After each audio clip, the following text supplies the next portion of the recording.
Devil May Cry hits Netflix in an all-new animated series, so today, let's see if it's worth your time. When a mysterious villain threatens to open the gates of hell, a devilishly handsome demon hunter could be the world's best hope for salvation. Before I review Devil May Cry on Netflix, I have to let everybody know I have never played a Devil May Cry video game. You're worthless! You're less than nothing! This could be a point where you turn off the video and go watch someone else's review. But if you're interested in listening to someone's review of someone who has never played the video games, this video is for you. And I may not be able to give insight on how this series compares to the video game series. I'm always interested in watching these adaptations because I would like to leave watching this show wanting to play the video game. And if the series is like that video game series, I want to play it because this was a lot of fun. This is from Andy Shankar. It has worked on Netflix before, and this is an 8-episode series that is chaotic. It's a lot of fun. It's brutal. But that gives us a nice deep look at Dante, a demon hunter within this series.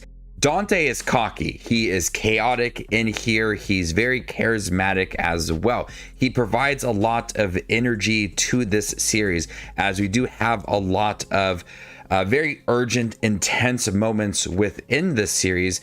Dante, this demon hunter, is able to lighten up the tone a little bit with his jokes, with his chaotic energy, his charisma throughout. He's a very likable character, but they also portray him as this broken character as we learn a lot about his past, what he has suffered, and where he is now in his demon hunting career. Although they have this character that's quick with jokes, very cocky, determined at times, they have enough development to where you understand his abilities and his determination as well. And I really like that because you could have just these jokes and he's very cocky and very one-note character, but there's enough layers to Dante throughout to where you care about his past and what he's gone through and where he's at now. And it just really fleshes out this character.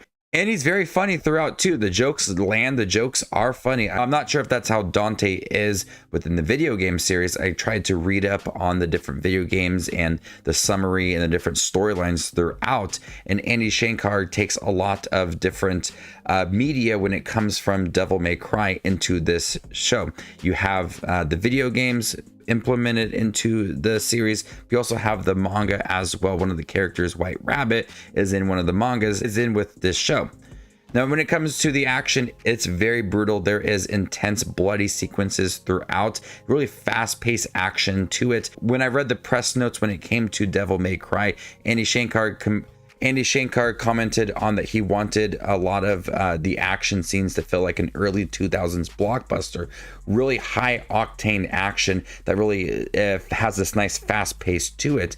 And that's what I got with in Devil May Cry, is plenty of action scenes that go on for a long period of time that feel like they're on the grand scale. If they were in a live action film, it'd be a massive scope and really intense. And you're able to get a lot of demons into the action scenes and a lot of shootout sequences that are really entertaining. And what's so cool about this show is the soundtrack to it as well. It really elevates those scenes and gives it that punch and just gives that high energy to it. And the opening credits had a great use of the song Rollin' by Limp Bizkit. Now, when it came to the minor characters in the show, like Lady and White Rabbit, they are also fleshed out. There's a really good episode 6, that felt really ambitious with its animation style and its gamble when it came to the story, but it added so much to these characters. From White Rabbit to Lady, who also play integral parts within the show, they get enough development within the series to where you care about those characters as well. Now, the animation style reminds me a lot of Castlevania, and I really liked Castlevania, and the animation style works in here because it's really fast-paced, and you have a lot of bigger scenes when it comes to the demons and the demons that Dante is hunting down. And when you start to build its storyline, when it comes to the more larger scope to the storyline, the action only grows throughout and the intensity rises, and the animation is there to match the bigger style when it comes to the story and the demons that only increasingly get larger. So that's also a lot of fun. But it's also a story that is quite simple at times when it comes to Dante's connection to the demons within here and the demons that he is hunting. The storyline feels very honed in. It's not going off on these odd adventures and kind of losing its focus. It's really tight when it comes to its storyline and what they are trying to accomplish. Yes, we have many different characters that are introduced into the series, but the storyline is really nicely put together to where you can really focus on Dante, White Rabbit, Lady, and the demon hunting, and the larger scope to it all really works. And so at times it may feel like it's quite simple, but as the series does progress, we get more layers to that storyline. It does affect Dante. If you have played the video games, you're going to see where certain storylines are going to go in the middle half of this series. So for someone that has not played the video game series, I really like this show. Dante is a very cocky, fun character. Lady is more grounded and determined, and White Rabbit is very sinister throughout. But there's enough in here from the chaotic energy, the over-the-top violent sequences, to the demons in here that makes me want to explore the video game series. Try to find a set that I could play, perhaps, because this was a lot of fun. And if the video games are just like this show, I could see why people regard this as one of the best video game series of all time.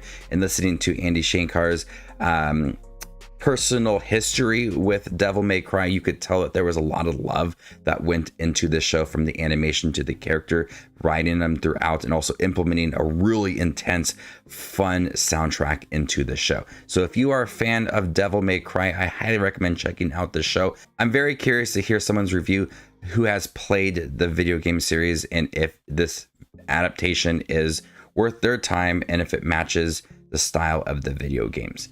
I'm gonna go ahead and give Devil May Cry a B+.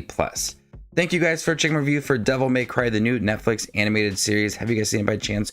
What'd you think about it? Let me know in the comment section down below, and stay tuned for more up and coming content like this. My name is Just Watches Movies, and you guys stay classy.